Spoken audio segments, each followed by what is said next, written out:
সেদিন বাসায় আসা গেস্টের জন্য যখন মুরগির মাংস রান্না করছিলাম, সেখান থেকে কিছু মুরগির মাংস ও হাড্ডি উঠিয়ে রেখেছিলাম। সেই অল্প একটু মুরগির মাংস দিয়ে আজকে দুপুরে অসাধারণ টেস্টি একটা খাবার বানালাম।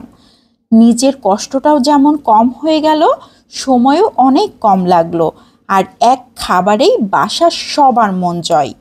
খরচটাও কিন্তু অনেকটাই কমে গেল। প্রথমেই একটা রান্নার প্যানে আধা কাপ সয়াবিন তেল দিয়ে গোটা গরম মশলা, এলাচ, দারুচিনি, তেজপাতা, লবঙ্গ দিয়ে দিয়েছি।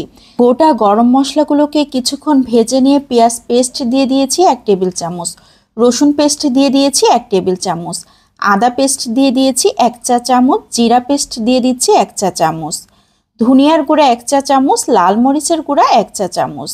মরিচটা অবশ্যই বুঝে দিতে হবে, যে যেমন পছন্দ করেন। মশলাটাকে খুব ভালো করে কষিয়ে নিতে হবে। লবণ দিয়ে দিচ্ছি 1 চা চামচ, হলুদ গুঁড়ো আধা চা চামচ, সামান্য একটু পানি দিয়ে দিচ্ছি মশলাটাকে খুব ভালো করে কষিয়ে নেওয়ার জন্য। এখন অনবরত নাড়াচাড়া করতে হবে যতক্ষণ না পর্যন্ত তেলটা উপরে উঠে আসে। মশলাগুলো খুব ভালোভাবে কষানো হয়ে গিয়েছে। এখন দিয়ে দিচ্ছি সেই মুরগির মাংস ও হাড্ডিগুলোকে। এখন খুব ভালো করে মশলার সাথে বেশ কিছুক্ষণ ধরে এভাবে নাড়াচাড়া করে নিতে হবে।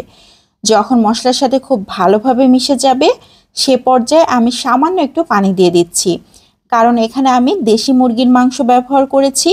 যদি ব্রয়লার মুরগির মাংস কিংবা ফার্মের মুরগি হয় তাহলে পানি দেওয়ার প্রয়োজন হবে না, এমনিতে ঢাকনা দিয়ে ঢেকে রান্না করে নিলেই হয়ে যাবে। 10 থেকে 12 মিনিটের মতো রান্না করে নিয়েছি। মাংসটা কিন্তু প্রায় সিদ্ধ হয়ে যাওয়ার মতো হয়ে গিয়েছে। এ পর্যায়ে এখানে আমি বরবটি ও গাজর দিয়ে দিচ্ছি। একটা গাজর একটু মোটা করে কেটে নিয়েছি, আর বরবটিগুলোকে একটু লম্বা লম্বা করে কেটে নিয়েছি।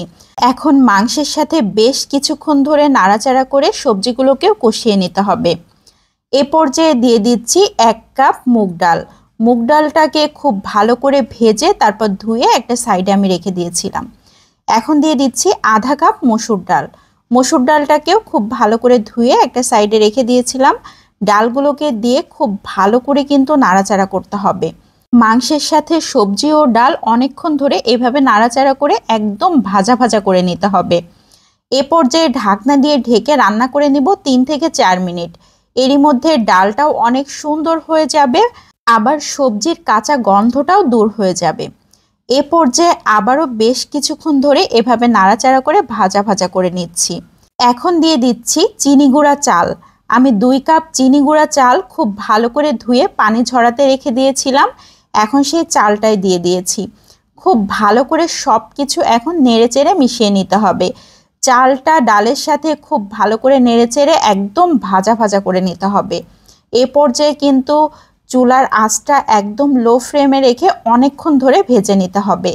যখন খুব ভালো মতো ভাজা হয়ে গিয়েছে তখন আমি গরম পানি দিয়ে দিচ্ছি। এখানে চাল ও ডাল মিলে যতটুকু হবে তার দ্বিগুণ পরিমাণ পানি দিতে হবে। অর্ধেকটা পরিমাণ পানি দিয়েছি, দিয়ে এখন সব কিছু নেড়ে চেড়ে আবার খুব ভালো করে মিশিয়ে নিচ্ছি। এ পর্যায়ে বাকি অর্ধেক পানি দিয়ে দিচ্ছি। পানির মেজারমেন্টটা কিন্তু অবশ্যই খেয়াল করতে হবে, না হলে কিন্তু খিচুড়িটা একদম পারফেক্ট হবে না। কাঁচামরিচ দিয়ে দিলাম 4-5টা, একটা রসুন কোয়া কোয়া করে ছিলে দিয়েছি, একটা পেঁয়াজ একটু মোটা করে কেটে দিয়েছি। এটা অবশ্য একদমই অপশনাল, পছন্দ হলে দিবেন, না হলে স্কিপ করতে পারেন। আমার কাছে মনে হয় যে খিচুড়িতে একটু গোটা গোটা রসুন পেঁয়াজ থাকলে ভালো লাগে, এই কারণে আমি ব্যবহার করেছি। ঢাকনা দিয়ে ঢেকে 5-6 মিনিট রান্না করে নিয়েছি। খিচুড়ি কিন্তু প্রায় ফুটে যাওয়ার মতো হয়ে গিয়েছে। আমার কাছে মনে হলো সামান্য একটু লবণ লাগবে, এই জন্য আমি এই পর্যায়ে লবণ দিয়ে দিয়েছি অল্প একটু। ধনিয়া পাতা কুচি দিয়ে দিয়েছি। ধনিয়া পাতা কুচি একদমই অপশনাল, পছন্দ হলে দিবেন, না হলে স্কিপ করতে পারেন। আবারও নেড়েচেড়ে সব কিছু খুব ভালো করে মিশিয়ে এখন ঢাকনা দিয়ে ঢেকে দমে রান্না করব। একদম 15 থেকে 20 মিনিট দমে বসিয়ে রাখবো। ঢাকনার যে ছিদ্র আছে সেটাও আমি একটা লবঙ্গ দিয়ে বন্ধ করে দিয়েছি।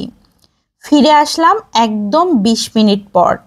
খিচুড়ি একদম রেডি হয়ে গিয়েছে। পারফেক্ট ঝরঝরে একটা খিচুড়ি তৈরি হয়েছে। এত সুন্দর একটা সেন্ট আসছে, মনে হচ্ছে এখনই খেতে বসে যাই, এত সুন্দর হয়েছে। তো আজকের এই খিচুড়ির রেসিপিটা কেমন লাগলো সবাই লাইক ও কমেন্টের মাধ্যমে অবশ্যই জানাবেন। ভালো লাগলে বেশি বেশি করে শেয়ার করে দিতে পারেন, তাহলে অনেকেই দেখার সুযোগ পাবে। বিদায় নিয়ে নিচ্ছি। আসসালামু আলাইকুম।